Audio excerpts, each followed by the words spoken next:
In 1906, a girl was born in Virginia. I don't know very much about her life, but I can assume, like other human beings, she experienced joy and sorrow and grief and curiosity. Maybe she liked to wiggle her toes in the mud. Maybe she liked to catch fireflies at night. Maybe she liked the feeling of rocking one of her siblings to sleep. Maybe she liked it when her mother, who was poor and uneducated, maybe she liked it when she made her mother happy and her mother smiled. I imagine that her mother did not have a lot to smile about, but perhaps she did. At some point in this girl's life, she went to school through about the 6th grade, and at least once she made the honor roll. We know that she was smart. And what we do know is that she liked to read throughout all of her life. She lived till 1983, and she was an avid reader through that time. She was smart.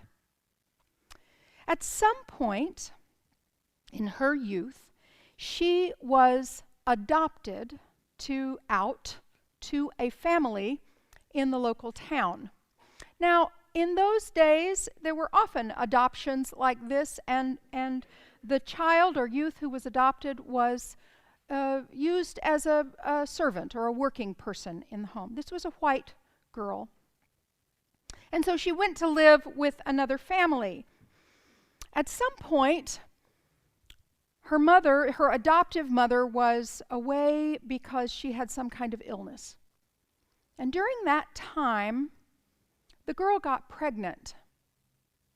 And when the mother came home, she said the girl was incorrigible and they just simply could not manage her anymore in this house. And so they had her committed. They had her committed to the Virginia colony for the Virginia state colony for imbeciles and the feeble-minded. I'm going to say that one more time so that our sign language interpreter can get that right. The Virginia state colony for imbeciles and the feeble-minded.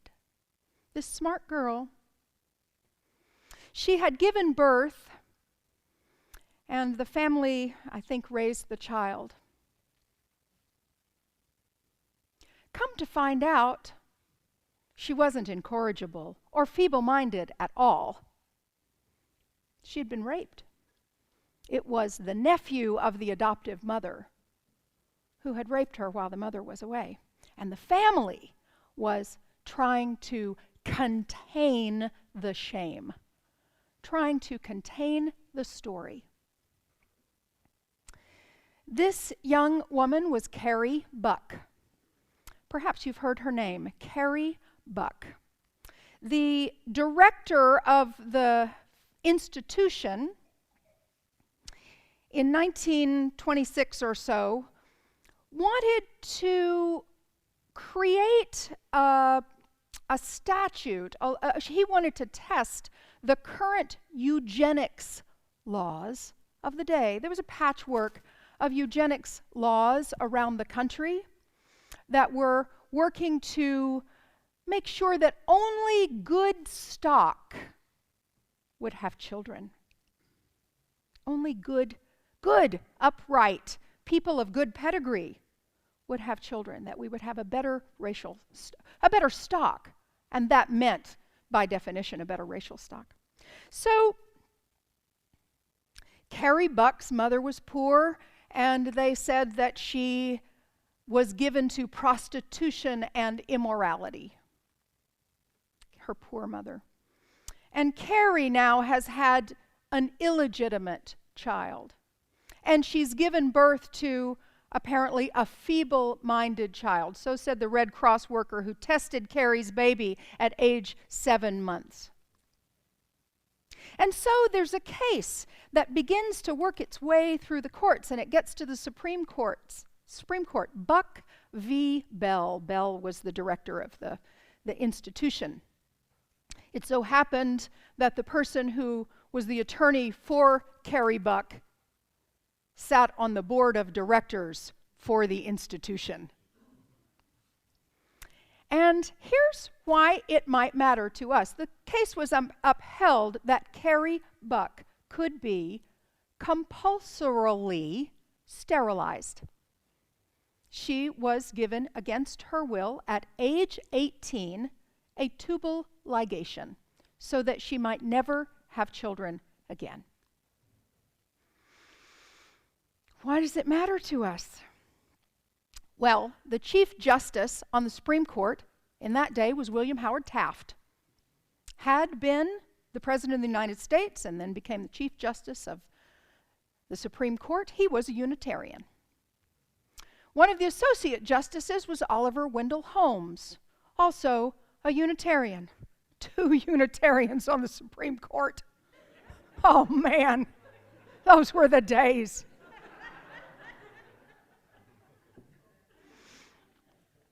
Oliver Wendell Holmes wrote for the majority. The case was upheld 8-1.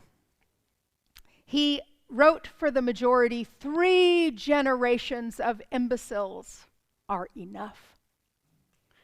It was the duty of good progressives in easing the suffering of the poor to say that they shouldn't be able to have children unless they were of good, hearty, upstanding, morally upright stock.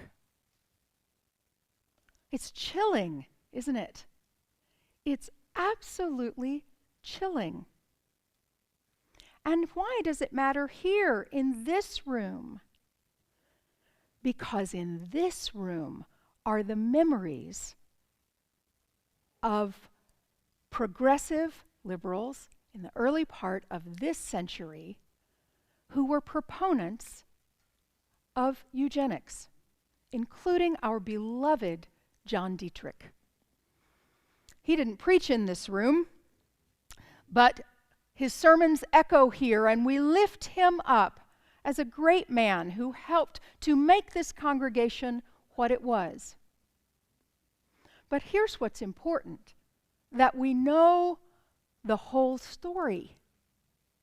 If he's only a great man, and we can't know the other part of this story, then we miss the whole story. And we're askew, we're tilted.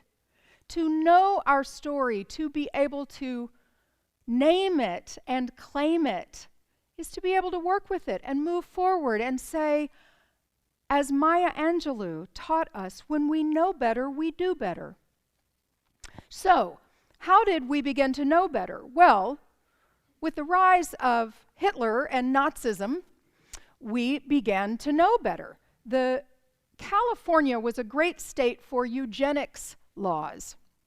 And those laws came really out of perfecting livestock. If you could perfect livestock and cotton and corn by breeding, why couldn't you perfect the human being?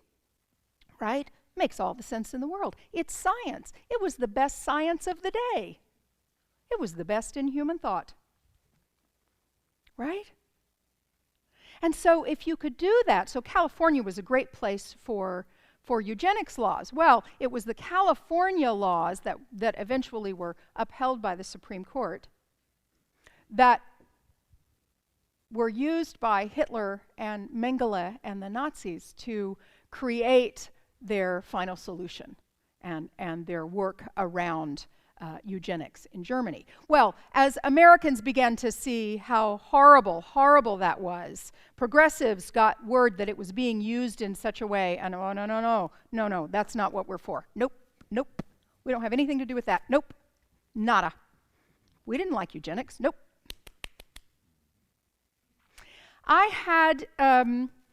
I learned about the eugenics movement of Germany and the Holocaust long before I knew anything about eugenics in the United States. How about you? Did you know the story of eugenics in the United States before you knew about it in Germany? We don't want to claim those parts of our story. We don't want to claim that. And yet it's essential that we do, not so that we can live in the shame of it, but rather so that we can have a sense of humility about who we are and what we think is the best of scientific and human thought. David reminds me, when I was asking David about how John Dietrich approached this business of eugenics, and he did preach about it, and he said it was the scientific thought of the day. And David said, this is a reminder that science is political. And I thought about that a little bit, and I thought, well, science itself is a method. Science is a methodology. What human beings do with it is political. We are the political animal that takes information and forms it to our own ends, right? So anything can be used to do that. Scripture, verse, science, anything can be used to form to our own ends. So that was how it was used at the time. And I will say that we're not stuck in that day, right? Perhaps we learned, that it could be used to such horrible, horrible ends that we changed and said, nope, we're not for that anymore. But in fact, what I think happened was that we just closed the door on it and didn't learn forward. This is why I want to talk about this in terms of memory. I say that this is a house of memory and hope. When we know better, we do better. So that we have the hope of learning from our past and doing better in the future with a deep reservoir of humility. I think there's a thing that we Unitarian Universalists and humanists do where we think, in fact, that we may be more evolved than some of those folks who don't really, or they're stuck back in an old narrative story, maybe the Christian story. They're not really as evolved as we are. They'll come along. They'll come along. And sometimes we look at folks who believe in a different religious base as very righteous. And to be sure, there are people of all religious faiths who are very righteous, including us. Right? We can be very righteous that we have found the way, the truth, and the light. Right? We can be very righteous that we've got the ultimate truth. I think that our belief in the results of science, our investigating, our always looking for evidence, we believe in the method.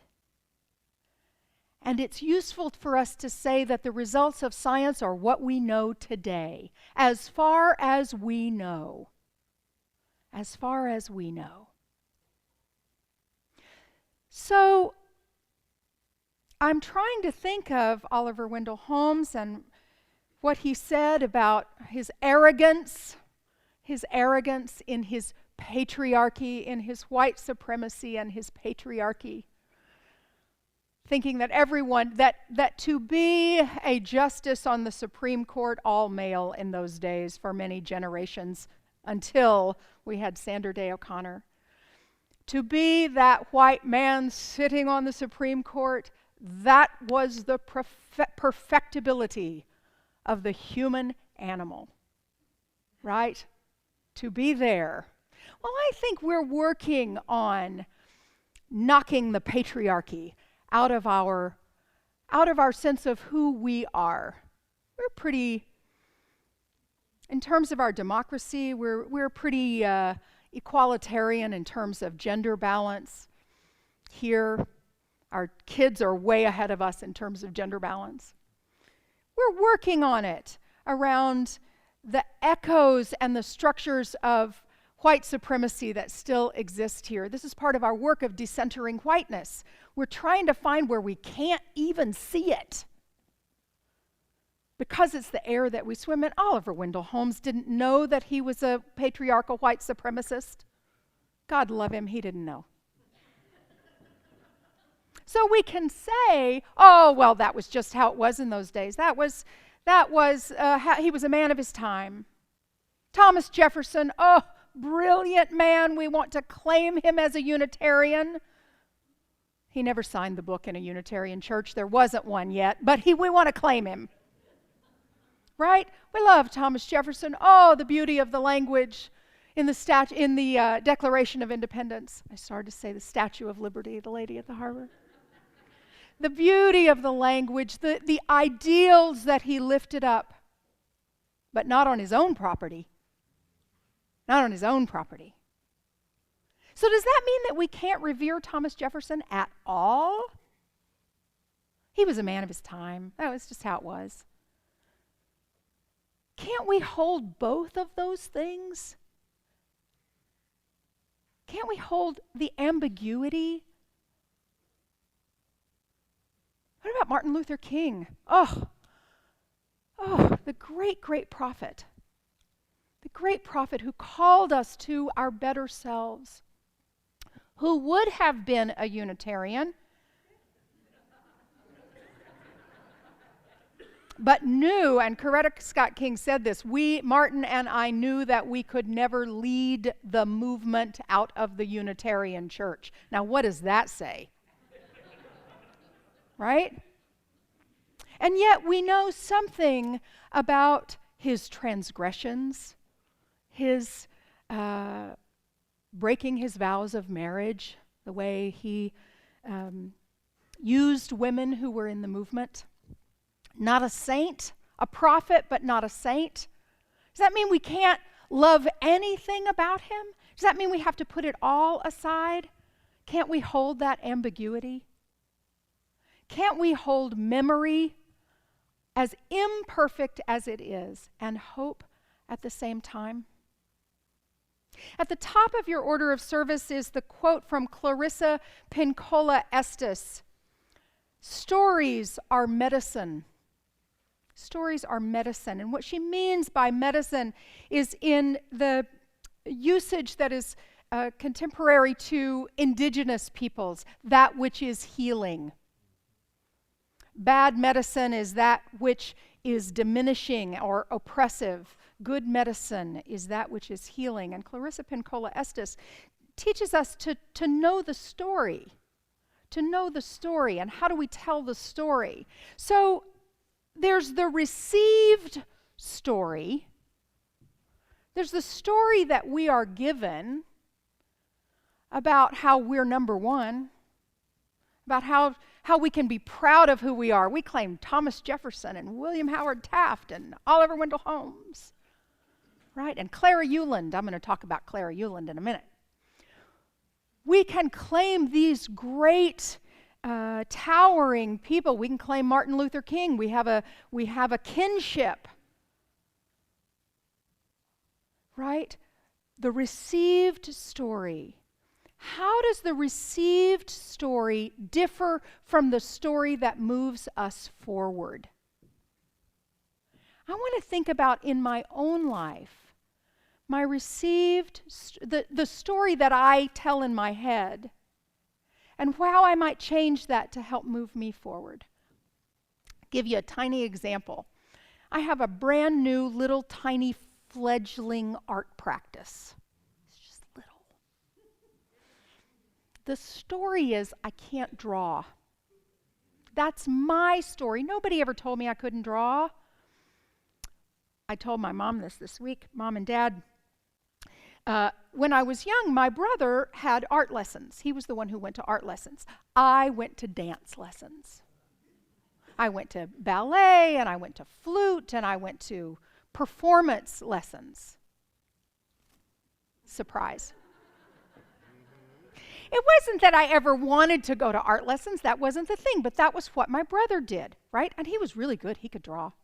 And so my story that I told myself was that I can't draw. And I've said for years, put me in front of a microphone without a script in front of 1,000 people, I'm good to go.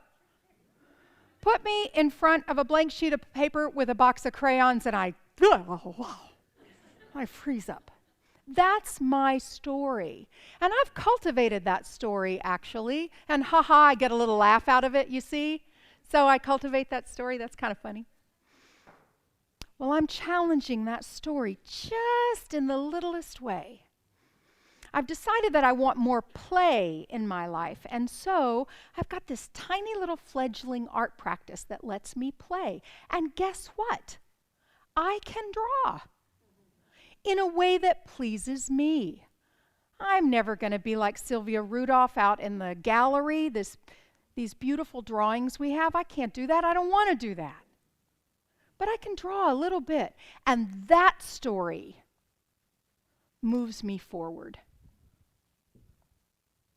That says I can challenge what I thought I knew, and I can move forward just a little bit.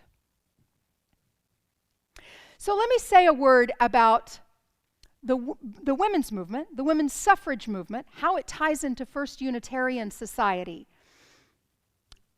The received story and the story that might be able to move us forward. Clara Euland. Oh, God bless Clara Euland. Clara was a member here at First Unitarian Society in the early part of the 20th century. She was a women's suffrage leader, and she was the first, she organized a march through the streets of Minneapolis of 2,000 people, of people who were asking for the right for women to vote in the state of Minnesota. So happened that women were allowed to vote in school board elections. They couldn't vote on everything but school board elections because they cared about school. So Clara Euland organized 2,000 people.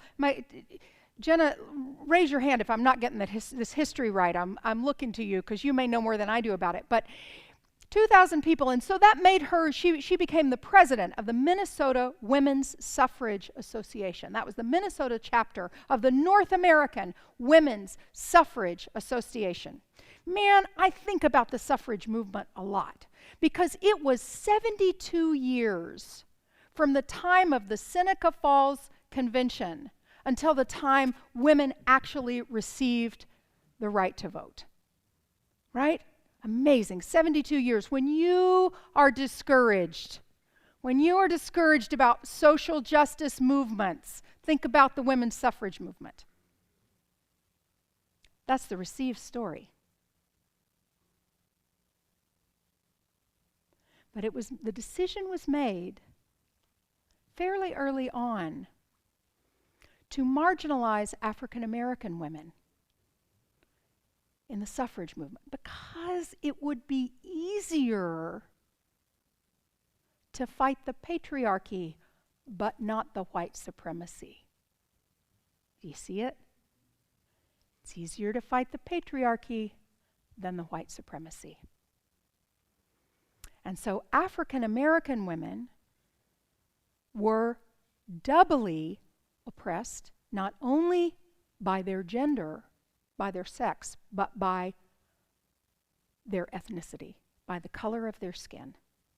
We'll get educated people, women, the right to vote, because you really do need to be educated to vote. Right? You really need to be educated to vote. Right? So we'll get educated people read white women, educated white women, the right to vote. If some uneducated white women get it too, that's okay. Come along.